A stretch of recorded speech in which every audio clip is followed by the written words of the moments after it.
Hello and welcome back to Nostalgia Dive, a series where I delve deep into games I've played in the past from my childhood and beyond. For this video, I wanted to take a look at something a little more niche in my opinion. This game will not be everyone's cup of tea, but it's possibly one of my top 10 video games of all time. I'm talking about Dwarf Fortress, a procedural generated colony game, roguelike, management sim, storytelling tool, all of the above. Well, whatever genre you would consider it, it's about dwarves, so there's that at least. If you haven't seen these videos before, I like to talk about my connection to the game, gameplay mechanics, the story, which is kind of unique in this section of this video, and then we will get into the goods and bads and give it a rating on the nostalgia score between 1 and 5.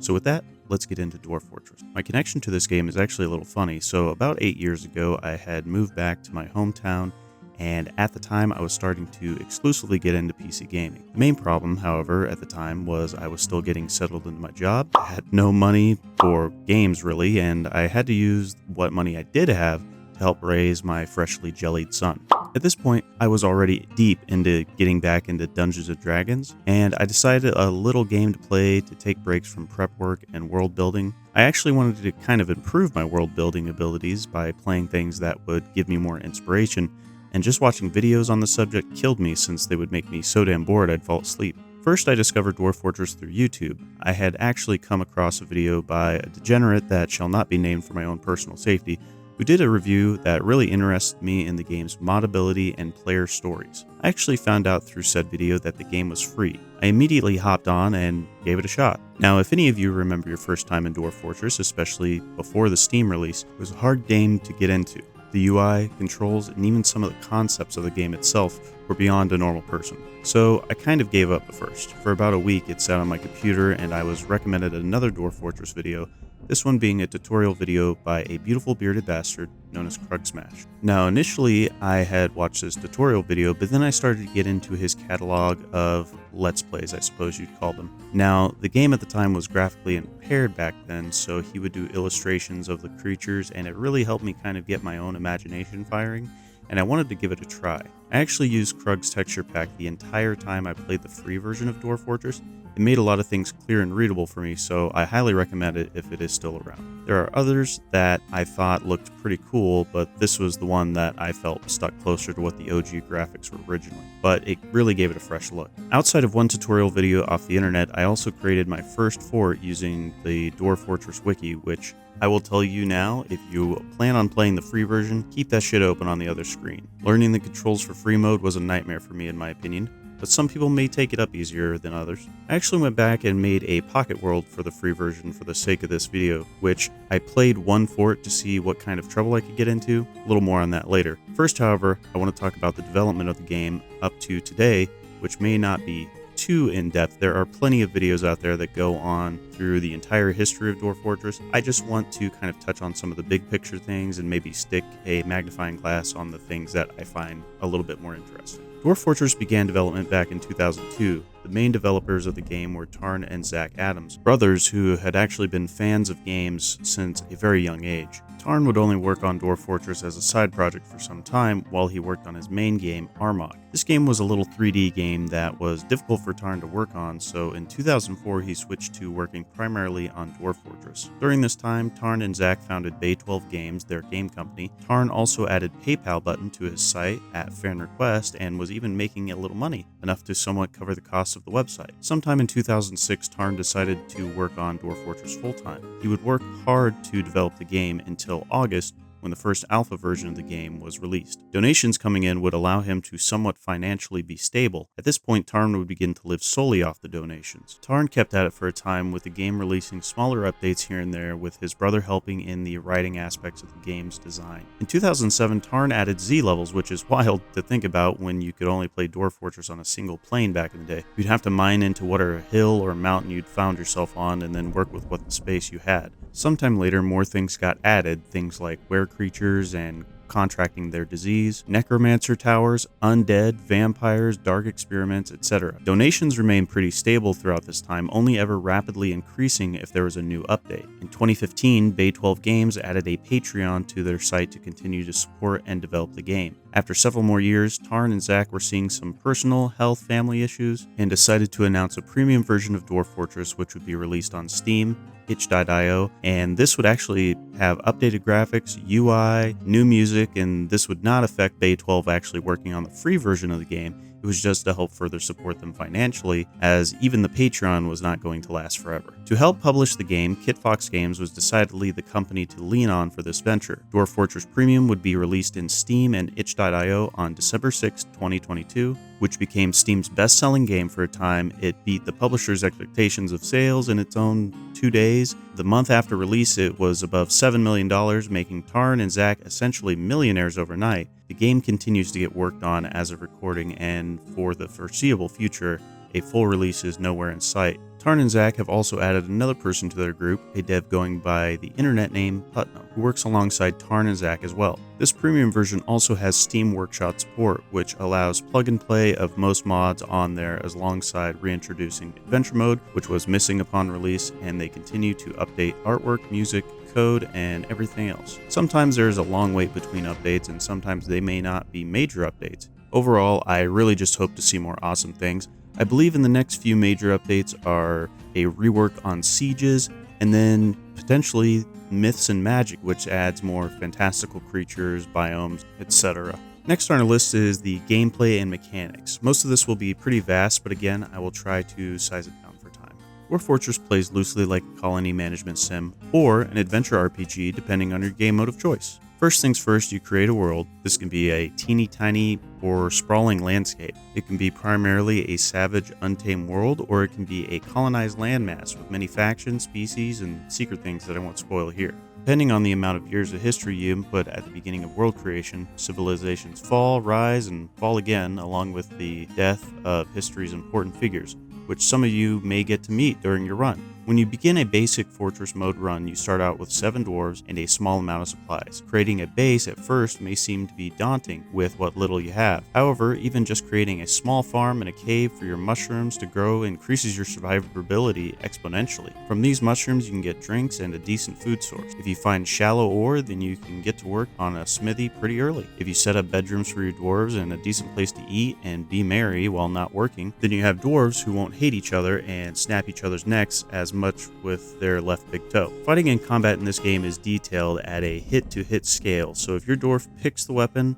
or fist he's going to use on the enemy, and then he picks the best spot to hit, hopefully right into the goblin or elf suckhole. This can be real time, where you watch your little dwarves overwhelm the one measly goblin bard that came to the wrong bar, or you can slow it down to basically a turn-based combat where it pauses the game after each hit. The game has various things for your dwarves to do: mining, cooking, fishing, taming animals, crafting toys, creating traps, training in an army, worshipping their chosen deity, vomiting all over the floor from too much alcohol consumption, working in hospitals, ruling their home. You name it, and it probably is in there, or it will be at some point. In Fortress mode, this is all automated. The only thing you really have to do is get the ball rolling. You have to designate areas most of the time. You can have a dwarf continue crafting toys forever until he runs out of material. You can send dwarves out to conquer other factions and towns and bring back those spoils of war, which can be ever important artifacts. And hey, if you don't love war, then every once in a while your dwarves may fall into a strange mood, and if they have everything they need, they will make artifacts themselves that you can put in your primary eating hall on display for everyone to see while they eat their 9th helping of plump helmet mushrooms. Hell, you can open up your eating hall as a bar, and travelers may come and eat, and may even want to live there if they've hung out long enough. Trading is another big part of Dwarf Fortress, and everything has a value. It's basically a barter system, and the more fair deals you give the merchants you trade with, the more likely they will be to bring cooler stuff the next time, so long as goblins or elves are not trying to eat you, that is. Creating crazy structures and forts is another big thing that I've seen people do in Dwarf Fort. I've seen lava moats, drawbridges that smash your enemies into dust or fling them into the air only to fall and die.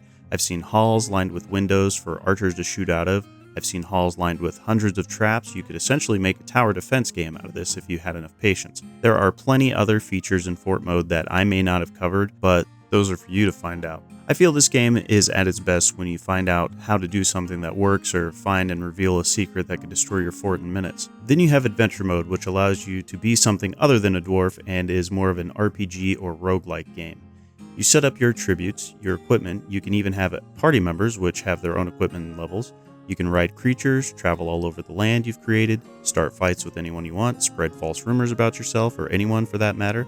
delve into goblin pits and fight massive amounts of goblins, recruit people to join your party from anywhere, delve underground and fight unimaginable horrors, locate artifacts from abandoned forts, or go find Dragon's Lair and grab that warped metal helmet that's worth more than everything in your inventory and everything in your friend's inventory, and probably that Dwarf Fort you just started working on. I'd say Adventure Mode has just as much to do in it as Fort Mode does. I do believe that there are some things in the free version that may not be implemented yet in the premium version, but at the moment of recording, most of it has been put in regards to Adventure Mode. Another thing is this game has some awesome modability for the free version. I used to play a mod called The Long Night, which was kind of like this futuristic apocalypse type mod. I'll link it down in the description if I remember. I'm not exactly sure if it's available for the premium version, but the premium version also has modability through Steam Workshop. Most downloaded ones here are quality of life things, but there are ones that add new species you can play as or find while you're out in your world. There are ones that completely overhaul the world and the creatures you find in it. However, I can't ever seem to get those ones to work. Ones that make the game easier or harder depending on what kind of challenge you want. The longer premium is out, I feel we will see more mods like the Long Night and other huge overhaul mods. I feel this is the most I can really tell about the general gameplay of the game, so I will go ahead and move on to the, I guess, quote-unquote story aspects of the game. So here's the thing, Dwarf Fortress doesn't really have a story, not a normal one anyway. It has lore and world building and all the elements to make a story.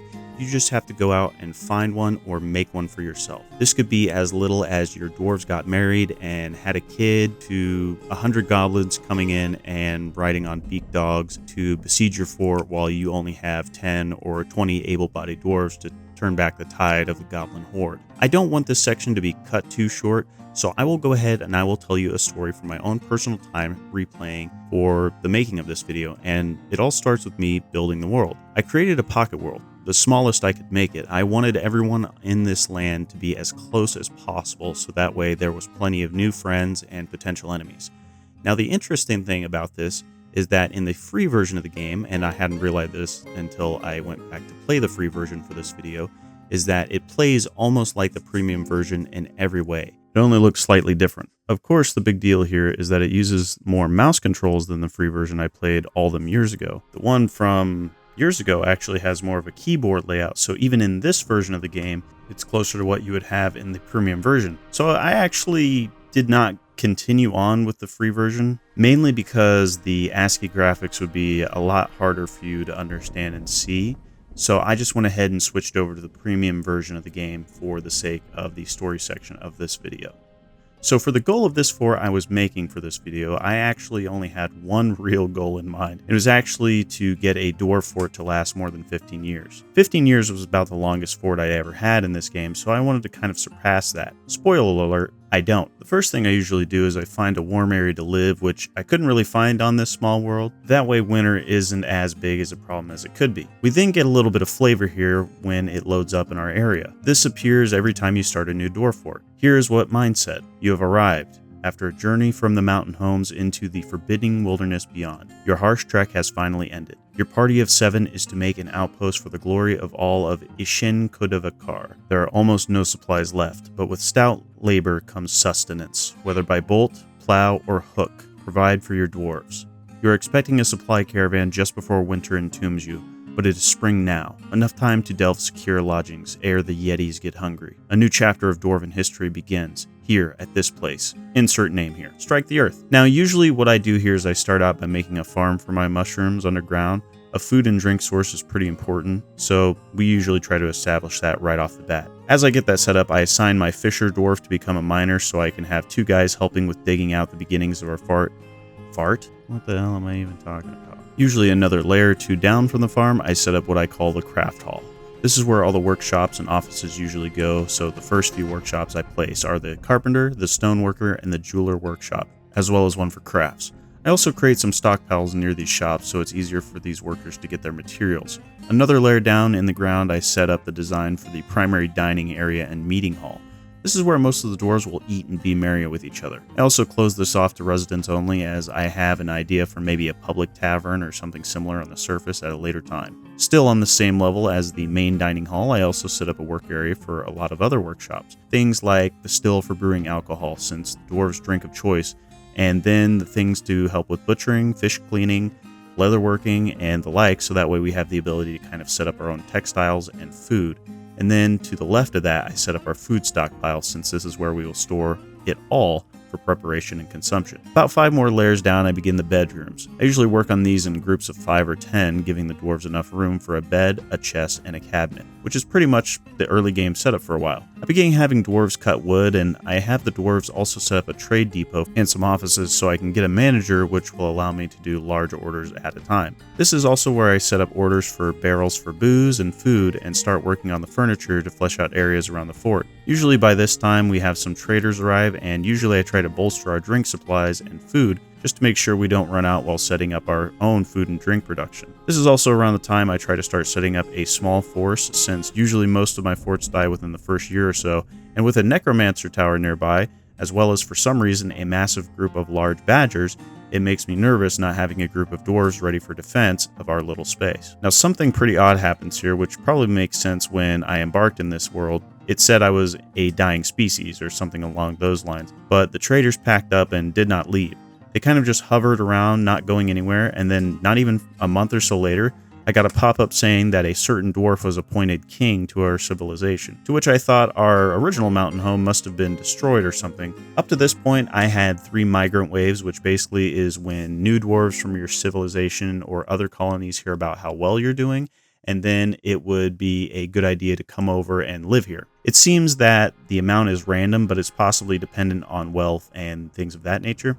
I have no idea. A more adept Dwarf Fortress player could probably give you a better idea of what that would entail. Anyways, after these 3 waves, 1 or 2 I believe had no migrants show up, so we got about 24 dwarves in total. I continued to work on building more rooms for everyone and began working on setting up our new king's request of setting up his royal bedroom, throne room, mausoleum, and personal dining room. I built him tons of furniture, made him statues of himself since all nobles are vain, useless dwarves, and while I did this, I continued setting up my small militia. Each squad of dwarves has 10 dwarves per unit, so I only really had enough for 10 trained dwarves without turning my whole 24-person fort into an army, which I'm sure people have done before. I had finished making their gear, which was iron armor and shields, and I usually give them a themed set, so all of them will have hammers or maces or swords. You get the idea. The idea for this group is I gave them maces. Unfortunately, we have a necromancer's tower nearby, and even though that is my personal preferred choice of fantasy role-playing, in this game they are hostile to our stout friends. So since necromancers like using undead minions, slicing weapons don't really do great. You have to smash them or club them,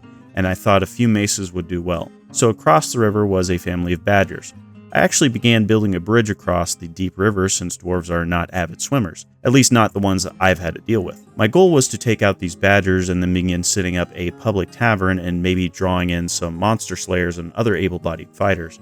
While I was doing that, I managed to break into the first cavern lair below my fort. That helps with setting up more gardens for cloth and food, seeing as by this time I didn't think any more migrants were coming, as the last 4 now I believe had no one showing up. This place also is good for finding more gems and ore so long as you're careful. There are 3 cavern lairs to find below your forts, each having their own unique biomes and maybe even creatures. I also had 2 dwarves go into a strange mood, which allows for the creation of a dwarven artifact. The first one was a child who created a fancy door out of horse bone, which sounded metal as hell, so I used it, if I remember, to be the door for the cooking area, so that way everybody in the dining hall would be able to appreciate this kid's hard work. The next artifact was actually made by the king of our little area, who created a throne, which as I'm writing this, I cannot recall what it was made out of or what it looked like, but I will try to throw in some description up on the screen so that way you can see it for yourself if I can remember. So at this point, our bridge was done, so I had my squad go over and clear these giant badgers out.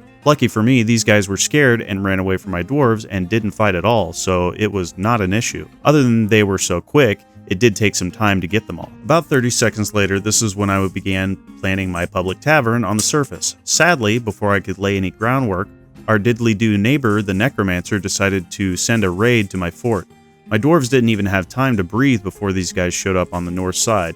The raiding party consisted of some undead goblins and some of the necromancer's experiments, which were these guys completely covered in fur and had 3 horns. Some were even carrying crossbows. So I posted my squad of dwarves near the bridge, and I had the rest of my dwarves hide out in our dining hall. Now, the traders that had been standing around and never went back to their mountain home had actually began attacking the goblins and experiments before my dwarves even got to have a try at them, and I think that really helped with softening them up for me. As they finish off the last caravan guard and smash the head of the last horse that came with them, it was up to my dwarves. My dwarves were still all considered recruits, and one of them even had a crying baby that she had just had a month before, so he was still 0 years old. The fight was quite chaotic and spread out as one of the experiments went into the water and my dwarf followed. As noted before, dwarves can't really swim, and I imagine clunking around in metal armor would not have made this much better. The experiment died, but my dwarf drowns in the process of trying to make it out. The battle on the other side of the river is just as depressing, as nearly all but 2 of my dwarves died defending their home from the undead blight. One of these casualties including the mother of our little 1-month-old. Somehow the baby survives all this with the help of the final 2 dwarves who had become mace dwarves after this slaughter. Some time goes on and the baby wanders the battlefield. It's actually pretty sad. Sometimes it will shout out Ma or Dada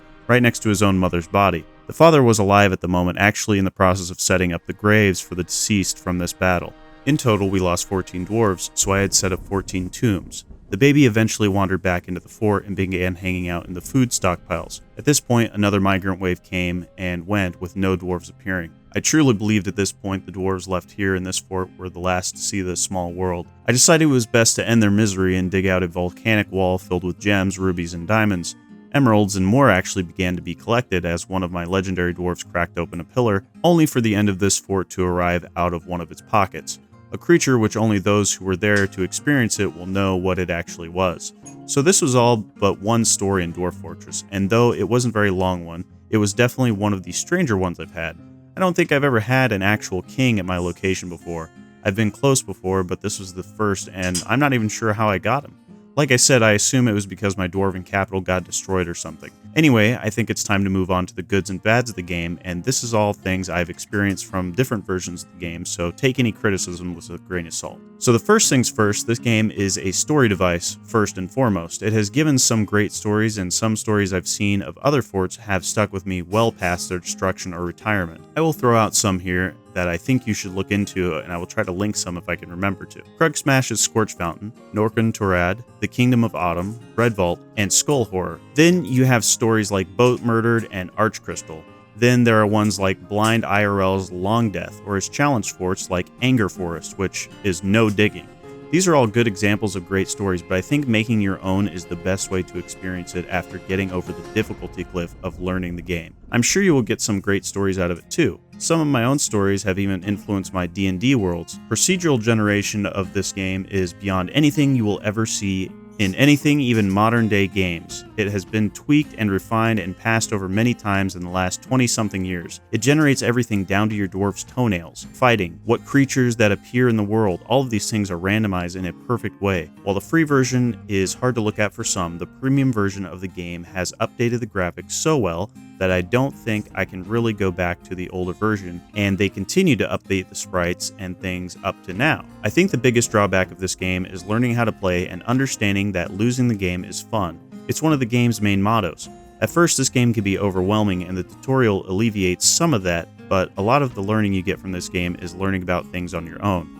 A good example of this is when you dig straight down with your stairs. It took me a long time to actually break this habit, but actually enemies can use these straight up and down staircases to basically instantly teleport to the top of the staircase, which killed a lot of forts for me back in the day. While some of these things make it fun for interactions, you almost have to sometimes game the game. While it is a game with genius code and design, it is still limited, but getting around those smaller things and allowing the game to sometimes take the wheel and throw you off course every once in a while, it really makes for an overall fantastic game. Another amazing aspect of this game I always love is Legends Mode, which tells you about every individual unique character, place, civilization, artifact, and so on. I don't know. There is just something about this game that I will always come back to. I love it, and it is one of my top 5 games of all time. So you should know the score. 5 out of 5, easy. I will always come back to it, and I have so much nostalgia for the older versions I used to play and where I was in my life at that point. I may even go back and play those too, especially some of the mod conversions like The Long Night. I hope to see more of those in the premium version. Anyway, thank you guys for watching. If you want to see more, you can always subscribe to see more, and honestly, leave a like if you got fond memories of Dwarf Fortress. And even better, tell me about some of your favorite stories of forts you've had, or even stories from Adventure Mode. I'll catch y'all next time. Peace.